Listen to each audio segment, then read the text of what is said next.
It's one of the worst sounds ever, isn't it? Babies crying. Screaming. Nothing you can do will make them shut the fuck up. You feed them. You change them. You rock them. You cuddle, sing, and do everything you can think of. Yet they scream. You would do anything if you just knew what they wanted. But you have no way to find out. They can't tell you. I can. I'm a unique individual, I guess you can say. There are others like me.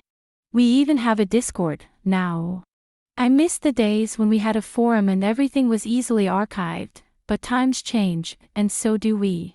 The only ones we can talk to are each other. Nobody else believes us. We're trapped knowing the truth, yet unable to convince the world that we're not lunatics. Lunatics. I guess we are, sorta. We lost our minds a long time ago. Because we can't forget. We know why babies cry, because we were babies once ourselves, and unlike the vast majority of people who don't start forming memories until they're older, we were different. We remember everything. You see, babies are still in limbo, so to speak, when they are born. Their soul. Yeah, souls are real. Their soul isn't quite separated from where we come from, and the human body we inhabit. How do I know that? Well, I remember that part too. I was floating in the nether, unsure of why I was no longer driving my children to Burger King, and then I caught a flash of the accident that took my life. Before I could process what happened, I was judged. Being judged isn't like you think.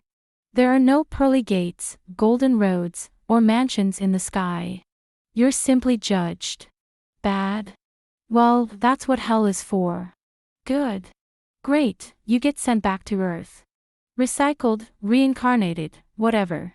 Thing is, the better you were in your previous life, the better you end up the second time around. Some people are stuck in the gray area, which is where I ended up. Those in the gray area get sent back, but instead of being given a better position, they're given a worse one. Round 2 is harder, even though you're not supposed to remember a damn thing about what you did wrong, so how can you change a damn? Sorry, I'm getting on a rant. The bottom line, the system is rigged against you. Every good soul is going to end up in a bad situation where they don't make the best choices eventually. The law of averages is going to prevail. Those starting in a worse position than they previously had, they're already headed toward the wrong end of the gray area. You see that, right? I'm not crazy. Why? Who knows? There doesn't appear to be a god or anything.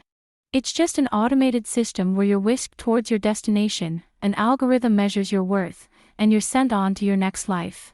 The whole experience is jarring, to say the least. I don't have the luxury of remembering any life before my previous ones. Other guys on the Discord say they can remember multiple lives, but we've attracted some weirdos to our group over the years, and sometimes it's hard to know who is telling the truth. I was sent back to Earth less than an hour after I was driving my kids to Burger King. I didn't know if they lived or died. All I knew was that I was dead. So yeah, I came out of my new mom screaming. Wouldn't you? Turns out, that wasn't the only thing I would have to scream about as the days passed. You see, hell is a terrible, terrible place. Probably is that all those souls down there. All those souls that were bad in their previous life. Yeah, they found a loophole. The barrier that exists between the real world, if you want to call it that, and the afterlife, is pretty damn thin. With the right amount of effort, and a host that hasn't quite fully connected with their new host. That's a body you can take. So, imagine you're a baby. You just got born. You're still remembering bits and pieces of your previous life, while trying to figure out why you're a fucking baby. You scream. You scream a lot. But the bits and pieces begin to fade. There's that moment where you are becoming a baby. You're forgetting everything. Then you're laying in your crib in the middle of the night, open your eyes, and there's a fucking demon peering down at you. Those paintings you've seen of demons. Pretty fucking accurate. Other people have remembered it all through history. Some big, some small, all fucking hideous. For them to break through, they gotta make you give up. They need you to separate from the host. With the right amount of fear, it can happen. But regardless, you're screaming. You're screaming your head off all night long some nights. When you should worry is when the baby stops screaming. Either the demon has given up, or they got your little bundle of joy. Congrats, now you're raising the reincarnation of Ted Bundy or Charles Manson. It's a vicious cycle.